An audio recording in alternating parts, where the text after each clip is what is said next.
માર્કેટની અપડેટ 23,700 પાર. નિફ્ટી અત્યારે લેવલ્સ બતાવી રહ્યું છે 55 અંકની મજબૂતી સાથે. નિફ્ટી બેંકમાં 53,570 આસપાસના લેવલ્સ, ફ્લેટ લેવલ્સ પર અત્યારે કારોબાર થઈ રહ્યો છે, પરંતુ એક સુધાર છે નીચલા લેવલ્સથી ત્યાં. બ્રોડર માર્કેટ ખાસો આઉટ પરફોર્મ કરી રહ્યા છે આજે. મિડ કેપ અને સ્મોલ કેપ બંનેમાં 1.25% આસપાસની મજબૂતી છે. 61,260 પર મિડ કેપ ઇન્ડેક્સમાં 800 અંકની અત્યારે મજબૂતી છે. સ્મોલ કેપ જુઓ, ત્યાં પણ અત્યારે ખરીદારી અને 17,900 આસપાસના લેવલ્સ મજબૂતી સાથે સ્મોલ કેપ પણ બતાવી રહ્યું છે. પોઝિટિવ સાઇડ પર બ્રેક, જ્યાં 2,226 સ્ટોક્સ એડવાન્સ સાથે ટ્રેડ થઈ રહ્યા છે. 814 કાઉન્ટર્સ અત્યારે એવા છે જે ઘટીને કારોબાર કરી રહ્યા છે. ખાસ પોઝિટિવ સાઇડ પર આપણને એડવાન્સ ડિક્લાઇન રેશિયો પણ બનતો જોઈ રહ્યા છે. ઇન્ડિયા વિક્સના લેવલ્સ પર નજર કરી લઈએ, કારણ કે 18.5ના લેવલ્સ લગભગ 6%ના પ્રેશર સાથે ઇન્ડિયા વિક્સમાં, એટલે એ પણ લેવલ્સ સુધરી રહ્યા છે, જે 19.5ને પાર આપણને સવારના સેશનમાં દેખાયું હતું. ત્યાંથી એક પ્રેશર ઇન્ડિયા વિક્સમાં પણ છે. આગળ ચર્ચા કરીએ આપણા એક્સપર્ટ સાથે. એલકેપી સિક્યુરિટીઝના વત્સલ ભુવા આપણી સાથે જોડાઈ ગયા છે. વત્સલ, ગુડ આફ્ટરનૂન. સ્વાગત છે આપનું. અને એક વ્યૂ બજાર માટે લઈએ વત્સલ, કારણ કે ઓવરઓલ જે રીતનું એક સેશન આજે બજાર માટે છે, 23,700ની આસપાસ નિફ્ટી, ત્યારબાદ બ્રોડર માર્કેટ જુઓ, ખાસું આજે આઉટ પરફોર્મન્સ જોઈ રહ્યા છે. બ્રેક પોઝિટિવ સાઇડ પર, જે ગઈકાલના માર્કેટમાં ઇન્ડેક્સની રિકવરી છતાં ઘણી નેગેટિવ હતી. આ વચ્ચે આપ કઈ રીતે જોઈ રહ્યા છો નિફ્ટી બેંક માટે સ્ટ્રેટેજી જાણીએ. જી સૌથી પહેલા તો ગુડ આફ્ટરનૂન. તો વાત કરી લઈએ નિફ્ટી ઇન્ડેક્સની, તો નિફ્ટી ઇન્ડેક્સમાં એક પોઝિટિવ સાઈડ આપણને એ જોવા મળે છે કે 23,300 23,250 અહીંયા એક સારો એવો ડિમાન્ડ ઝોન બનતો જોવા મળી રહ્યો છે. આપણને એક શાર્પ રિકવરી પાછલા સેશનમાં આ ઝોન ઉપરથી જોવા મળી હતી, અને પણ ઉપરની સાઈડ 23,800 23,750 આ એક એવો ઝોન છે જ્યાં નિફ્ટી સસ્ટેન નથી થઈ શકતું. ત્યાં અત્યારે 20 ડેઝ મૂવિંગ એવરેજ પ્લેસ છે. જો હું આર્લી ચાર્ટની વાત કરું તો ત્યાં એક સરસ એવી આપણને એક ડબલ બોટમ પેટર્ન ફોર્મેશન જોવા મળી રહી છે. હાલાકી બ્રેકઆઉટ હજી આપણને મળ્યું નથી, પેટર્ન કન્ફર્મ થઈ નથી ડબલ બોટમની. બ્રેકઆઉટ લેવલ છે 23,800નું. તો 23,800નું એક કાફી ક્રુશિયલ લેવલ રહેશે. ક્રુશિયલ રહેવા પાછળનું કારણ એ છે કે કારણ કે આ એક બ્રેકઆઉટ લેવલ પણ છે, અને અહીંયા નિફ્ટીની 20 ડેઝ મૂવિંગ એવરેજ ઝોન પણ છે. તો એકવાર નિફ્ટી આની ઉપર આપણને ક્લોઝિંગ આપે છે અને એની ઉપર સસ્ટેન કરે છે 1 થી 2 સેશન, તો મને લાગે છે ફર્ધર રિકવરી આપણને ઇવન ટુવર્ડ્સ 24,200 સુધી પણ જોવા મળી શકે એમ છે. પણ જ્યાં સુધી 23,800ના લેવલની ઉપર ક્લોઝિંગ નથી આપતું, ત્યાં સુધી મારા ખ્યાલથી નિફ્ટીમાં એક રેન્જ બાઉન્ડ વ્યૂ લઈને ચાલવું જોઈએ. એફઆઈની આપણને બાઇંગ છેલ્લા 3 સેશનથી જોવા મળી છે, એટલે આપણને એક શાર્પ રિકવરી જોવા મળે છે લોઅર લેવલ્સથી. તો મારા ખ્યાલથી તમને જો લોઅર લેવલ્સ મળતા હોય, સપોર્ટ અત્યારે નિફ્ટીનો છે 23,500નો, રેઝિસ્ટન્સ છે 23,800નો. તો તમને જો 23,500ના લેવલ્સ મળતા હોય તો એકવાર બાય ઇનિશિએટ કરીને ચાલી શકાય છે. ઉપર જો તમને 23,800ના લેવલ્સ મળતા હોય તો ત્યાં એકવાર તમે સેલ કરીને પણ ચાલી શકો એમ છો. તો લેવલ વાઇઝ ટ્રેડિંગ કાફી ઇમ્પોર્ટન્ટ રહેશે. ઓવરઓલ વ્યૂ પોઈન્ટ આજ 23,300ની નીચે ક્લોઝિંગ આપશે તો બેરિશ થશે, અને 23,800ની ઉપર જો ક્લોઝિંગ આપશે તો ફર્ધર રિકવરી એક્સપેક્ટેડ છે ટુવર્ડ્સ ધ લેવલ ઓફ 24,200. એક વ્યૂ ઓવરઓલ એક બનતો જોઈ રહ્યા છે, ખાસ કરીને આપણને માર્કેટ માટે. સ્ટોક સ્પેસિફિક અને F&Oમાં શરૂઆત કરીએ વત્સલ. એન્જલ 1 સાથે ટોપ ગેનર છે અત્યારે ફ્યુચર્સમાં, 6.5% ઉપર છે. થોડું બિલ્ટઅપ લોંગ સાઇડ પર સ્ટોક બતાવી રહ્યું છે, અને 325ના ડેઝ હાઈ પર સ્ટોક ટ્રેડ થઈ રહ્યો છે એન્જલ 1. જી, એન્જલ 1ના જો ચાર્ટ સ્ટ્રક્ચરની વાત કરું તો આપણને ઓલરેડી સ્ટોકમાં 290ના લેવલ ઉપર સ્ટોકનું એક બ્રેકઆઉટ લેવલ હતું. તે બ્રેકઆઉટ લેવલ ઉપર સ્ટોક ઓલરેડી એ લેવલને તોડતો નહોતો, પણ ઇવન ત્યાં આપણને સ્ટોક કે જ્યારે બ્રેકઆઉટનું રિટ્રેસમેન્ટ આવ્યું ત્યારે સ્ટોક કે પ્રીવિયસ સેશનમાં ત્યાં સપોર્ટ પણ એક ફોર્મ થતો દેખાઈ રહ્યો છે. આજે વાપસ આપણને સ્ટોકમાં એક સારી એવી ખરીદદારી જોવા મળી રહી છે. તો ઓવરઓલ જે ચાર્ટ સેટઅપ છે એ બુલિશ છે. સ્ટોક એના જે ક્રુશિયલ શોર્ટ ટર્મ 20 ડેઝ અને 50 ડેઝ મૂવિંગ એવરેજની ઉપર કોન્ફિડન્ટલી સસ્ટેન કરે છે, તો ઓફકોર્સ સ્ટોક માટે જે વ્યૂ પોઈન્ટ છે એ બુલિશ બને છે. સ્ટોકમાં આપણને ફર્ધર એક સારું મોમેન્ટમ બનતું ત્યારે દેખાશે જ્યારે સ્ટોક આપણને ક્લોઝિંગ આપશે અબાઉટ ધ લેવલ ઓફ 335. 335ના લેવલની ઉપર જો આપણને જ્યારે ક્લોઝિંગ મળે છે તો આપણને એક રિન્યુડ અપટ્રેન્ડ બનતો જોઈ શકીએ એમ છે. તો સ્ટોક પર વ્યૂ પોઈન્ટ બુલિશ છે. લેવલ વાઇઝ વાત કરીએ તો કરંટ લેવલ પણ બાય કરી શકાય એમ છે. ₹300નો એક સ્ટોપ લોસ રહેશે, અને 335 ઉપર આપણને 365 સુધીના લેવલ્સ આપણને જોવા મળી શકે એમ છે. 300નો સ્ટોપ લોસ, 335, 365 લેવલ્સ ધ્યાનમાં રાખી શકો છો એન્જલ 1. એક વ્યૂ વોલ્ટાસ માટે વત્સલ, 5% ઉપર છે અત્યારે વોલ્ટાસ. શોર્ટ કવર થઈ રહ્યા છે સ્ટોકમાં, અને અરાઉન્ડ ડેઝ હાઈ 1310 આસપાસ વોલ્ટાસ પણ ઇનફેક્ટ આજે સવારથી એક મજબૂતી બતાવી રહ્યું છે. એના પર વ્યૂ જી, હું વોલ્ટાસની વાત કરું તો ચાર્ટ સ્ટ્રક્ચર એટલું મને સારું દેખાતું નથી. વોલ્ટાસની વાત કરીએ તો એક સપોર્ટ ઝોન, એક ડિમાન્ડ ઝોન ઉપર સ્ટોક હિટ કર્યું અને ત્યાંથી થોડી આપણને બાઇંગ ઇમર્જ થતી દેખાઈ રહી છે 2 સેશનથી. પણ મારા ખ્યાલથી સ્ટોકમાં એક બુલિશ વ્યૂ પોઈન્ટ ત્યારે જ બનશે જ્યારે સ્ટોક આપણને ક્લોઝિંગ આપશે અબાઉ ધ લેવલ ઓફ 1380. 1380 નું એક કાફી ક્રુશિયલ લેવલ છે કારણ કે અહીંયા સ્ટોકની બધી જ તે કી શોર્ટ ટર્મથી લઈને લોંગ ટર્મ 20 ડેઝથી લઈને 200 ડેઝ મૂવિંગ એવરેજ પ્લેસ છે.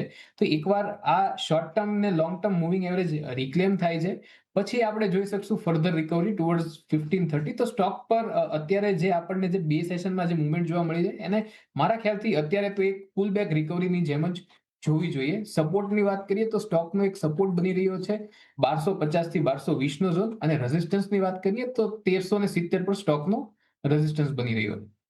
1370 પર એક રેઝિસ્ટન્સ અહીંયાથી વોલ્ટાસ પર વ્યૂ બનતો જોઈ રહ્યા છે. ઓવરઓલ આઈટી સતત 2 સેશન્સથી ઇનફેક્ટ ગઈકાલે પણ વત્સલ જુઓ જે મજબૂતી નિફ્ટી આઈટી ઇન્ડેક્સ છે, પછી લાર્જ કેપ મિડ કેપ અત્યારે નિફ્ટીમાં જોઈએ તો ઇન્ફોસિસ, ટેક મહિન્દ્રા, દિગ્ગજ કંપનીઓ બધી આપણે જોઈ રહ્યા છીએ. ગેનર્સમાં HCL ટેક, TCS, વિપ્રો. ફ્યુચર્સમાં જોઈએ તો બધી મિડ કેપ આઈટી કંપનીઓ છે, કેપીઆઈટી ટેક છે, આ સિવાય LTI, Mindtree, Mphasis, Coforge, Persistent, OFSS. IT કઈ રીતે ઓવરઓલ સેક્ટર આપ જોઈ રહ્યા છો વત્સલ, અને અહીંયાથી અત્યારે કોઈ સેટઅપ સ્ટ્રોંગ છે સ્ટોક સ્પેસિફિક? આપણે વાત કરી લે નિફ્ટી આઈટી ઇન્ડેક્સની, તો જો નિફ્ટી આઈટી ઇન્ડેક્સની વાત કરું તો નિફ્ટી આઈટી ઇન્ડેક્સે 22 એપ્રિલ પછી પહેલીવાર પોતાની 20 ડેઝ મૂવિંગ એવરેજ રિક્લેમ કરી છે. હાલાકી 50 ડેઝ મૂવિંગ એવરેજ ઉપરથી આપણને ઇન્ડેક્સમાં થોડું સેલિંગ પ્રેશર જોવા મળી રહ્યું છે. તો 29,600 આ એક કાફી ક્રુશિયલ લેવલ છે કારણ કે અહીંયા સ્વિંગ હાઈના રેઝિસ્ટન્સ છે, એક સપ્લાય ઝોન છે, એક ટેમ્પરરી સપ્લાય ઝોન છે. જો 26,600 ની ઉપર જો નિફ્ટી આઈટી ક્લોઝિંગ આપે છે તો આપણને આગળ બીજી 1,500 થી 2,000 પોઈન્ટની આપણને એક રેલી જોવા મળી શકે છે નિફ્ટી આઈટીમાં. એફઆઈની જે રીતની બાઇંગ આવે છે, મને લાગે છે કે આ રેલીનું એક કન્ટિન્યુઅસ શોર્ટ ટર્મ જે પુલબેક રેલી છે એનું એક કન્ટિન્યુએશન રહેવું જોઈએ. તો ફિલહાલ તો જો ઇન્ડેક્સની વાત કરીએ તો 29,000 ઉપર એક ઇમિડિયેટ સપોર્ટ બની રહ્યો છે. પોઝિશનલ સપોર્ટની વાત કરીએ તો 28,800 ઉપર એક પોઝિશનલ સપોર્ટ બની રહ્યો છે. અને ઉપર જો રિકવરીની વાત કરીએ તો 29,600 ઉપર જો સસ્ટેન કરે છે તો આપણને એક ફર્ધર રિકવરી જોવા મળી શકે એમ છે ટુવર્ડ્સ 31,500 અને 32,000. જો સ્પેસિફિકલી સ્ટોક્સની વાત કરીએ તો જેમ મેં પહેલા પણ વ્યૂ પોઈન્ટ આ ચેનલ પર આપ્યો હતો કે કોફોર્જ અને OFSS આ બંને સ્ટોક મને સારા લાગે છે. તો કોફોર્જ આજે વાત કરીએ તો કોફોર્જમાં આપણને કોન્સોલિડેશન બ્રેકઆઉટ જોવા મળ્યું છે અને સ્ટોકે બ્રેકઆઉટ સાથે પોતાની 100 ડેઝ મૂવિંગ એવરેજને રિક્લેમ કરી છે. તો સ્ટોક મને સારો લાગે છે અને કોફોર્જને કરંટ લેવલ પર બાય કરી શકો એમ છે. નીચે આપણો એક સ્ટોપ લોસ રહેવો જોઈએ 1330 નો, અને ઉપર જે હું ટાર્ગેટ એક્સપેક્ટ કરું છું જો નિફ્ટી આઈટીમાં આપણને કન્ટિન્યુએશન દેખાણી રેલીની તો આપણને 1580 સુધીના પણ આપણને ટાર્ગેટ જોવા મળી શકે એમ છે. તો કરંટ લેવલથી બાય કરી શકાય એમ છે. Risk two reward ratio favourable છે. 1330 નો એક સ્ટોપ લોસ રાખવાનો છે. ઉપર જો નિફ્ટી આઈટીમાં ની આપણને કન્ટિન્યુએશન જોવા મળ્યું, માર્કેટના સેન્ટિમેન્ટનો સપોર્ટ મળ્યો તો આપણને 1580 સુધીના લેવલ કોફોર્જમાં જોવા મળી શકે એમ છે. કોફોર્જ માટે 1330નો સ્ટોપ લોસ, 1580 ટાર્ગેટ ધ્યાનમાં રાખી શકો છો. એ સાથે એક બ્રેક લઈએ અને બ્રેક બાદ આપણે ચર્ચા કરીશું ઓપ્શન એક્સચેન્જ પર.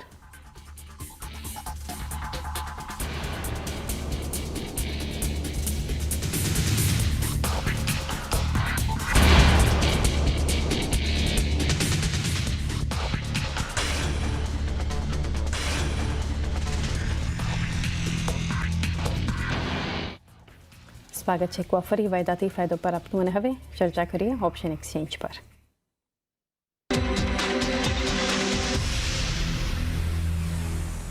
વત્સલ આપણી સાથે જોડાયેલા છે, તો વત્સલ ઓપ્શન સ્ટ્રેટેજી જાણીએ. તો મારી ઓપ્શન સ્ટ્રેટેજી રહેશે ટાટા મોટર પેસેન્જર વ્હીકલ્સમાં.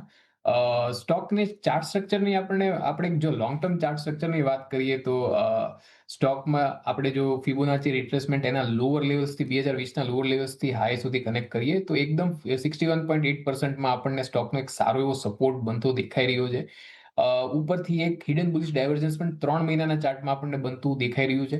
અને ડેઇલી ચાર્ટની વાત કરીએ તો ડેઇલી ચાર્ટમાં આપણને રિઝલ્ટ પછી સ્ટોકમાં એક સારું એવું કોન્સોલિડેશન બ્રેકઆઉટ જોવા મળ્યું છે. સ્ટોક પોતાની 20 ડેઝ ને 50 ડેઝ મૂવિંગ એવરેજની ઉપર સસ્ટેન કરી રહ્યો છે 100 ડેઝ મૂવિંગ એવરેજની ઉપર પણ સ્ટોકે 100 ડેઝને પણ રિક્લેમ કરી છે. તો એક્સપેક્ટેશન છે કે 385 સુધીના લેવલ્સ આવવા જોઈએ સ્ટોકમાં.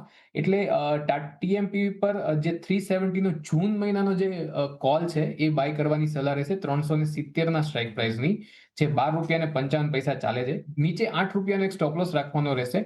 ઉપર જો મેં જે લેવલ્સ એક્સપેક્ટ કર્યા છે 385 390 એ આવશે તો આપણને 21 સુધીના ઓપ્શનમાં ટાર્ગેટ જોવા મળી શકે એમ છે. ઓકે, તો અહીંયા ટીએમપીપી માટે જૂનનો 370નો કોલ લેવાનો છે ટાટા મોટર્સ પેસેન્જર વ્હીકલ, 8ના સ્ટોપ લોસ અને 21ના ટાર્ગેટને ધ્યાનમાં રાખીને 370નો ટાટા મોટર્સ પેસેન્જર વ્હીકલનો કોલ ઓપ્શન. સ્ક્રીન પર અત્યારે ઝાયડસ લાઈફના રિઝલ્ટ્સ જોઈ રહ્યા છો તમે. રિઝલ્ટ નંબર પર નજર કરી લઈએ, આપણે વ્યૂ લઈએ સેટઅપ પર વત્સલ પાસેથી. પહેલાં પરિણામ તો સારા છે કારણ કે નંબર્સ બાદ મજબૂતી વધી છે સ્ટોક પર. નફો કંપનીનો 1170 કરોડથી વધી 1272 કરોડ છે. આવક પણ વધી 7587 કરોડ જોઈ રહ્યા છે. ડિવિડન્ડ અનાઉન્સમેન્ટ કંપનીએ કર્યું છે. એબિટ્ટામાં વધારો, માર્જિન્સ પણ ખાસો સુધાર બતાવી રહ્યા છે. લગભગ 100 બેસિસ પોઈન્ટ સુધી એબિટ્ટા માર્જિન્સ પણ આપણને સુધરતા જોઈ રહ્યા છે. એટલે એના કારણે આપણે જોઈ રહ્યા છીએ સ્ટોક મજબૂતી તરફ વધારે આગળ. ઝાયડસ લાઈફ અગર જોઈએ વત્સલ, 3.5% જેટલી મજબૂતી સ્ટોક, 3%ના ઓઆઈ બિલ્ટઅપ થઈ રહ્યા છે. સ્ટ્રોંગ અત્યારે લોંગ સાઇડ પર બિલ્ટઅપ સ્ટોકમાં હતું અને નંબર્સ બાદ થોડી મજબૂતી આપણે જોઈ રહ્યા છીએ કે આગળ વધી રહી છે. પરંતુ કઈ રીતનું સેટઅપ જોઈ રહ્યા છો ઝાયડસ લાઈફ પર? જી, સૌથી પહેલા તો એક ડિસ્ક્લેમર આપી દઉં કે ઝાયડસ લાઈફ ઉપર આપણે ચર્ચા કરીએ છીએ એટલે અમે અમારા ક્લાયન્ટને આ સ્ટોક સજેસ્ટ કર્યો છે લોઅર લેવલ્સ પર 3 દિવસ પહેલા, એટલે એક ડિસ્ક્લેમર રહેશે. જો હું ચાર્ટ સેટઅપની વાત કરું તો આપણને ઓલરેડી 962 ના લેવલ્સ ઉપર એક બ્રેકઆઉટ મળી ગયું છે સ્ટોકમાં. બ્રેકઆઉટ પછી એક ફોલોઅપ બાઇંગ પણ જોવા મળ્યું, આપણને બાઇંગ પણ જોવા મળ્યું છે સ્ટોકમાં. કાલે થોડી પ્રોફિટ બુકિંગ જોવા મળી હતી, પણ આજે એક રિઝલ્ટ ઇમ્પેક્ટમાં આપણને સ્ટોકમાં સારી એવી મજબૂતી જોવા મળી રહી છે. તો શોર્ટ ટર્મ વ્યૂ પોઝિટિવ છે. સ્ટોકનો એક રેઝિસ્ટન્સ બને છે 1060 ના લેવલ પર. 1060 ના લેવલ ઉપર આપણને ફર્ધર અપસાઇડ આપણે જોઈ શકીએ છીએ ટુવર્ડ્સ 1150. તો શોર્ટ ટર્મ માટે વ્યૂ પોઈન્ટ પોઝિટિવ છે. ફિલહાલ સ્ટોક 1060 તક જઈ શકે એમ છે. નીચે 1000 નો એક સારો એવો સપોર્ટ બની રહ્યો છે. 1000નો એક સ્ટોપ લોસ ધ્યાનમાં રાખી શકો છો ઝાયડસ લાઈફ માટે. લોધા ડેવલપર્સ પર એક વ્યૂ લે વત્સલ. શોર્ટ કવરિંગ છે સ્ટોકમાં, 4.5% ઉપર છે 900ના લેવલ્સ પર, એટલે અરાઉન્ડ ડેઝ હાઈ ટ્રેડ થઈ રહ્યો છે લોધા. જી, જો તો લોડાની વાત કરીએ, આપણે લોડા ડેવલપર્સની વાત કરીએ તો રિયલ એસ્ટેટમાંથી આ એક સ્ટોક છે. સ્ટોકમાં એક સારું શોર્ટ બિલ્ટઅપ આપણને જોવા મળી રહ્યું હતું પાછલા સેશનમાં. સ્ટોકમાં આજે જે મૂવ છે એ મને લાગે છે એક શોર્ટ કવરિંગ મૂવ છે. તો સ્ટોક જઈ શકે છે ટુવર્ડ્સ ધ લેવલ ઓફ 940, કારણ કે સ્ટોકે આજ પોતાની 20 ડેઝ મૂવિંગ એવરેજ છે એ રિક્લેમ કરી છે અને અત્યારે 50 ડેઝ મૂવિંગ એવરેજ પાસે ટ્રેડ કરે છે. તો ફર્ધર રિકવરી એક્સપેક્ટેડ છે ટુવર્ડ્સ ધ લેવલ ઓફ 940. પણ એક બુલિશ ટ્રેન્ડનું એક કન્ફર્મેશન, એક રિવર્સલનું કન્ફર્મેશન ત્યારે જ આવશે જ્યારે સ્ટોક આપણને એક મજબૂત ક્લોઝિંગ આપે છે અબાઉટ ધ લેવલ ઓફ 980. 980 ઉપર સ્ટોકમાં આપણને એક સારી એવી રિકવરી, સારી એવી અપસાઇડ જોવા મળી શકે એમ છે. તો ફિલહાલ શોર્ટ ટર્મ માટે વ્યૂ પોઈન્ટ બુલિશ બની રહ્યો છે. સ્ટોકનો એક સપોર્ટ બની રહ્યો છે એટ ધ લેવલ ઓફ 850 ઉપર. જે અપસાઇડ છે મને 5 થી 6%ની જેટલું સપોર્ટથી જેટલી ઓલી છે એટલી જ આપણને અપસાઇડ જોવા મળી. તો રિસ્ક ટુ રિવોર્ડ ફેવરેબલ નથી મારા ખ્યાલથી. પણ સપોર્ટ અને રેઝિસ્ટન્સ આ છે, 845 નો સપોર્ટ છે અને 940 સુધીની અપસાઇડ એક્સપેક્ટેડ છે towards its 100 days moving average. 940 સુધીની એક અપસાઇડ અહીંથી દેખાડી શકે છે stock Lodha Developers. Jubilant Food Works Vatsal, જે નંબર્સ આવતીકાલે કંપની આપશે એ પહેલાં મજબૂત જુઓ. આજે સ્ટોક 4.5% ઉપર શોર્ટ કવર થઈ રહ્યા છે 477ના લેવલ્સ, એટલે આ સ્ટોક પણ અરાઉન્ડ ડેઝ હાઈ ટ્રેડ થઈ રહ્યો છે જ્યુબિલન્ટ ફૂડ વર્ક્સ. તો જ્યુબિલિયન્ટ ફૂડ વર્ક્સની વાત કરીએ તો આપણને એક double bottom kind of pattern formation જોવા મળી રહ્યું છે, જે બુલિશ રિવર્સલ પેટર્ન છે. સ્ટોકનું એક કન્ફર્મેશન આવશે અબાઉટ ધ લેવલ ઓફ 500. 500ના લેવલ ઉપર મને લાગે છે એક રિન્યુડ અપટ્રેન્ડ આપણને જોવા મળી શકે એમ છે. ફિલહાલ અત્યારે પણ જો સ્ટોકની વાત કરીએ તો સ્ટોક પોતાના 20 ડેઝ ને 50 ડેઝ મૂવિંગ એવરેજને રિક્લેમ કરવાની કોશિશ કરે છે. 20 ડેઝ મૂવિંગ એવરેજ રિક્લેમ થઈ ગઈ છે, 50 ડેઝને કોશિશ કરે છે રિક્લેમ કરવાની. તો અપસાઇડ એક્સપેક્ટેડ છે ટુવર્ડ્સ 496 500. એક ટ્રેન્ડ ચેન્જિંગ ઝોન બની શકે એમ છે સ્ટોક માટે. તો 500ની ઉપર ક્લોઝિંગ આપે છે, પછી આપણે ફર્ધર એક સારો એવો ટ્રેન્ડ ડેવલપ થતો સ્ટોકમાં જોઈ શકીએ એમ છે ને પછી જે આ પેટર્ન છે એની સાચી ઇમ્પ્લિકેશન આપણને જોવા મળી શકે એમ છે. તો ફિલહાલ વાત કરીએ ફોર વેરી શોર્ટ ટર્મ, સ્ટોકનો એક સપોર્ટ બને છે 455ના લેવલ પર. અપસાઇડ એક્સપેક્ટેડ છે ટુવર્ડ્સ 496. 496 સુધીના એક લેવલ્સ ધ્યાનમાં રાખો જ્યુબિલન્ટ ફૂડ માટે. તો વત્સલ, ટ્રેડિંગ કોલ્સ જાણીએ આપના તરફથી. તો મારા બે ટ્રેડિંગ કોલ્સ રહેશે. સૌથી પહેલું છે મારું ભારતી એક્સા. તો ભારતી એક્સાની વાત કરીએ તો આપણને કોન્સોલિડેશન બ્રેકઆઉટ જોવા મળી રહ્યું છે. સ્ટોક એની ક્રુશિયલ મૂવિંગ એવરેજની ઉપર સસ્ટેન કરે છે, તો 1610 માં બાઇંગ રહેશે. 1550 નો એક સ્ટોપ લોસ રાખવાનો છે. 1690 ના ઉપર હું ટાર્ગેટ એક્સપેક્ટ કરીને આપણે ચાલી શકીએ એમ છે. બીજો જે મારો કોલ રહેશે એ રહેશે ઇન્ડસ ટાવરમાં. તો ઇન્ડસ ટાવરની વાત કરીએ તો ટેલિકોમ સેક્ટર ઉપર જ મારો એક બુલિશ વ્યૂ પોઈન્ટ છે. તો ઇન્ડસ ટાવરની આપણે વાત કરીએ તો એમાં એક failed head and shoulder pattern આપણને બનતી દેખાઈ રહી છે. તો સ્ટોકમાં 432 ના પ્રાઇસ પર આપણે બાય કરી શકીએ એમ છે. નીચે 407 નો એક સ્ટોપ લોસ રાખવાનો રહેશે. ઉપર જે ટાર્ગેટ એક્સપેક્ટેડ છે એ 472 ના ટાર્ગેટ એક્સપેક્ટ કરીને આપણે ચાલી શકીએ એમ છે.